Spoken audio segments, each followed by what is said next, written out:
అందరికీ నమస్కారం. చాలా సంతోషం.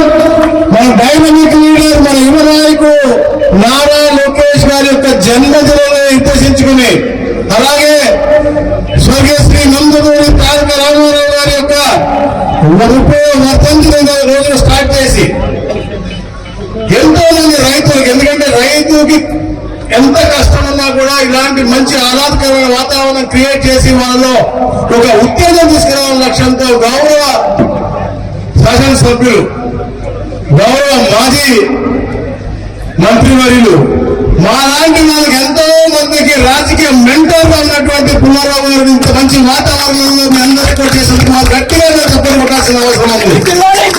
ఎందుకంటే నా రాజకీయ ప్రస్తావన ముందు చెప్పి దాని తర్వాత నేను దాని గురించి మాట్లాడతా.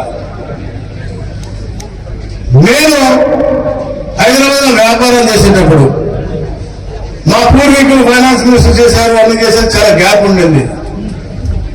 కానీ చంద్రబాబు నాయుడు గారు అపోజిషన్ లో 2006 ఆ సమయంలో తిరిగేటప్పుడు తప్పకుండా నువ్వు పుల్లారావు గారు లాంటి గొప్ప వ్యక్తి దగ్గర నువ్వు తిరిగి అక్కడి నుంచి నువ్వు రాజకీయ ప్రవేశం చేస్తే తప్పకుండా గెలుస్తావు, భవిష్యత్తులో మంచి పదవికి వెళ్తావని చెప్పి ఎందుకంటే రాష్ట్ర అధ్యక్షుడిగా 10 సంవత్సరాలు జిల్లా అధ్యక్షుడు 4 టర్మ్స్ చేసి మా లాంటి వాళ్ళకి ఎంతో గొప్ప వ్యక్తి వారు